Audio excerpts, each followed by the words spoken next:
Hey everyone, Mike Wolf here again. Thanks for tuning in. I always appreciate you tuning in. We're talking about the top 10 mistakes Canadians make when investing in U.S. real estate. And this is a mistake Americans also make when investing in U.S. real estate, and people from Australia and people from Europe and people from every country. We're going to talk about this in some pretty good detail because it's a big mistake that people are making, and some of the gurus are telling you to do this, and that's using online appraisal sites. I'm talking about Zillow, Trulia, Appraiser.com, or eAppraisal, or whatever. All those sites. Well, first of all, I want to shorten your learning curve and get you, if you're interested in investing in U.S. real estate, I want to get you out there sooner. I want to shorten that learning curve for you. I want to make it so you're making money sooner so you can be enjoying your life, spending more time with your family, traveling, whatever your passion is. I want you to have more time to do that and not be wasting your time doing the wrong things where you're going to make mistakes and lose money. So that is not the object of real estate investing. So the problem with using these online appraisal sites, well, there's a number of problems. One is how they determine the value of a property. And a lot of these things are way, way off. And in some markets, prices are going up so quickly that what something sold for 2 months ago doesn't matter to me anymore, because places like Las Vegas and Phoenix are already turned the corner. If you were waiting to get in at the bottom, guess what? You already missed it. So bottom line though is these appraisal sites, they don't know the difference. If there's two 1,200 square foot homes side by side and one of them has been totally trashed and the other one is, let's say, I bought it, fixed it up, put a tenant in place, it's immaculate, which I wouldn't recommend, by the way. If you're doing a rental property, don't make it immaculate, make it rent ready. We'll talk about that later. These websites have no way of determining, the difference between a house where all the AC unit's been stolen, all the copper piping is removed, the place has been trashed, maybe it was a grow-up, we don't know, and the other house next door which is in perfect shape. That's number one. Two, some of these websites, when a bank forecloses, let's say a bank were to foreclose on that 1,200 square foot home, which is now worth, let's call it $80,000. Back in the day, it had a $300,000 mortgage on it.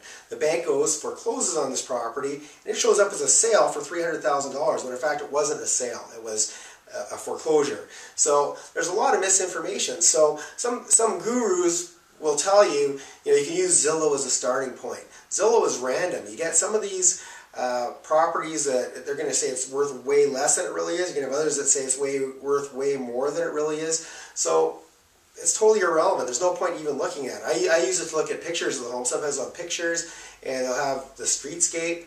There's only two ways, in my opinion, to get a proper evaluation on a property. One is to pay for an appraisal.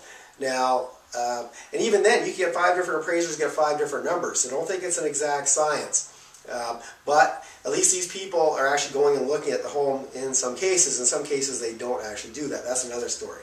But so that's the number one way. That's the expensive way. A better way is to have a realtor on your team who's sending you all the most recent comparables. And so what I mean by comparables is you don't compare 2 stories to 1 stories. It's got to be like similar homes, similar square footage, similar district. So you don't want to compare a home over here to a home that's in a totally different neighborhood, because those prices could be night and day. So you have to be very, very careful. You have to have a realtor who knows what he's doing. You may have to pay this realtor because they may not want to do this work for you, or give them some business, because maybe you're not buying off the MLS, because it is an expensive way to typically buy your properties. That's not how I normally would buy my properties. So a realtor's not going to make any money off me.